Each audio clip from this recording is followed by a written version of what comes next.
Hey there, everybody, it's Randy, and I wanted to come back and say a bunch of things because, I've not been here for a while, and really and honestly, I've had a heart change on some things, and some things have happened lately. I'm kind of gained some friends, I've gotten a little better with my health, and I'm still working on some things, and I'm not really ready there yet. Um, the best way to put things is I'm a work in progress.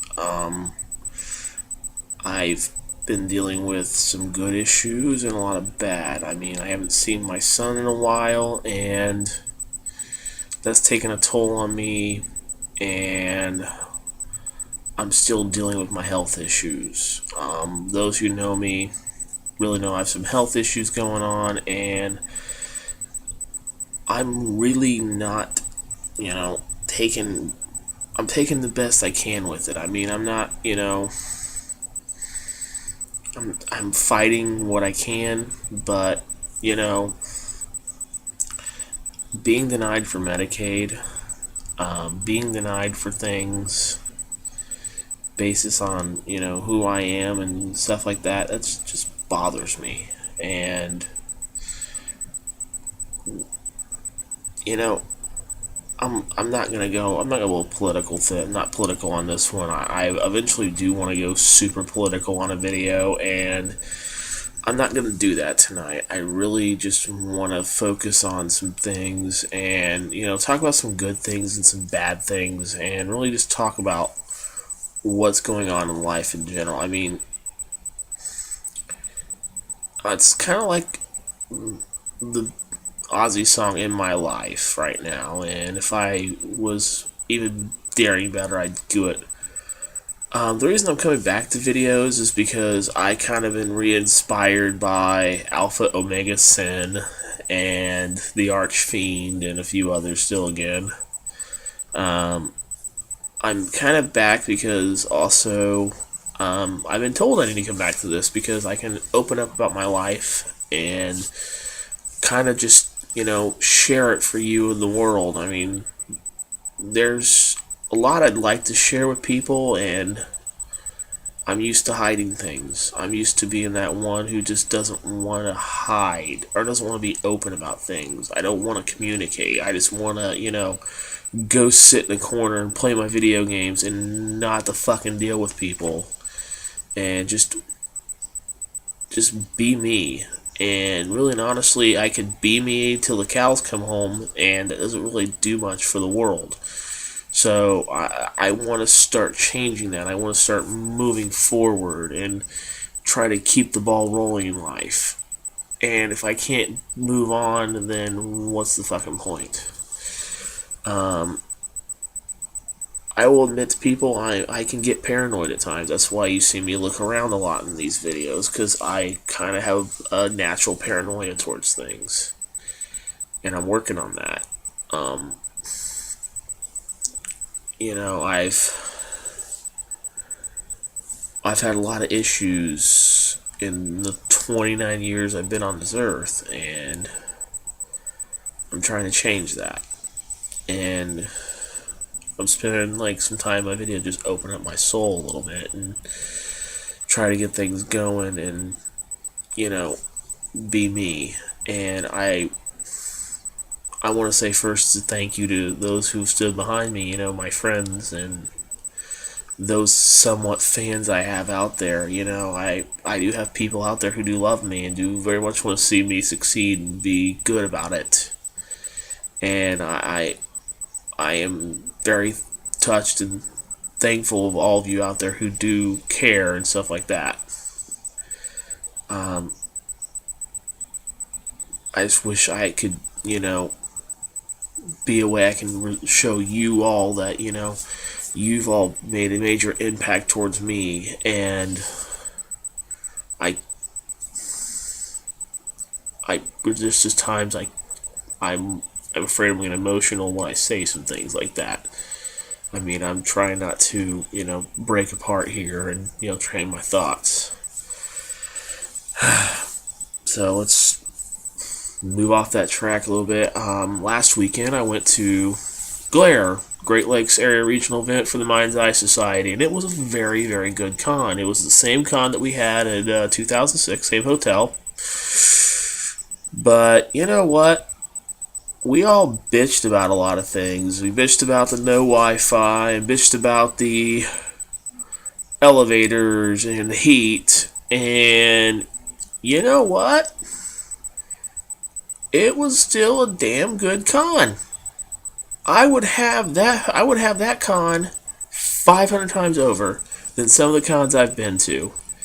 And I tip my hat to Jen Nagel, Marty, Laura Vitale, Beth Denton, a whole storm of people. Everybody who ran that con, you have my sincere thanks. Really and honestly. From the ST staff to the coordinating staff to everybody who made that. My homeboy John Thomas, all of you all. We raised $3,000 for $3,000 plus for Gleaner's Food Bank. I mean, we can do more as a club with this, but the Great Lakes had a great event.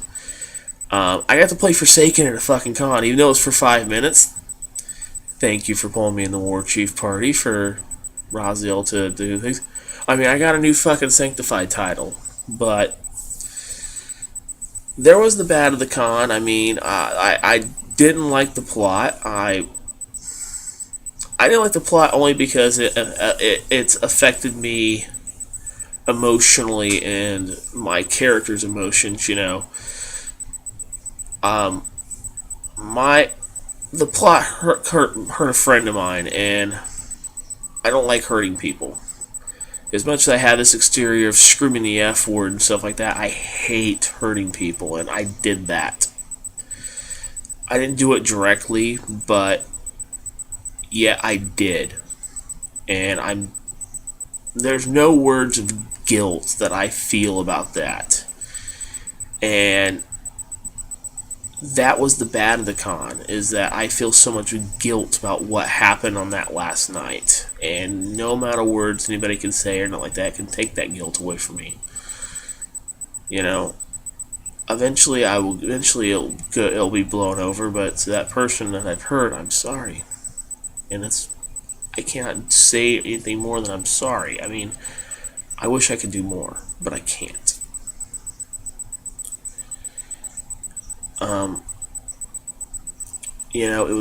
It was good at that con to see some folks like Stu and Aaron finally meet Elise.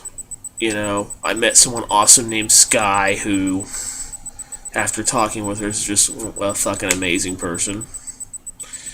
You know what? There's a dude named Jon Walton, and if you ever see John, if you meet his wife Jaylene, she's an interesting cat, but really and honestly, sit and talk with John. John is an awesome dude, and don't ignore him at a con, dude. He always is off by himself, but sit down with him. Dude can have a conversation with anything, and he is that fucking awesome. He's that awesome, and really and honestly, that's where I have more fun at a con, with talking to folks who they're just sitting there out of character, and that makes it so much better. I think it's awesome to see folks and to really just, have that one-on-one conversation. Even if it's about bullshit things such as wrestling or video games or who'd fucking win a fight between someone's fucking werewolf character and this person's mage. Those kind of things are awesome. Really and honestly, Glare was a good con, and I think that people should have taken note from this con and take it to your home domain. If you came from out of your region, you should come back and just really just take what you saw at Glare and go from there. I mean, it's the first con I know of that the elevators didn't work, but you know what? We didn't have any special friends problems because people actually took the special friends to their room, not in somebody's truck. You know who you are when I say that. And, I think the con was good, and really honestly, we should all be thankful. Like, send them people an email. If you see them at a game, give them a hug or a handshake or something. That's what you need to do. Just do those sort of things, and that should be a good way of telling them thank you for putting up with a lot of people's bullshit and, giving us something good to watch, something good to look forward to. I look forward from 2 years from now and seeing what's next for Glare. And I'm going to go on to my other topic that I was going to talk about, which is wrestling. And I'm going to talk about TNA for once, because I've not really addressed total nonstop ass hattery, or total nonsense ass hattery. TNA is pulling some good moves lately. They fired Ric Flair, which, from what I understand, Ric Flair was becoming a drunken asshole.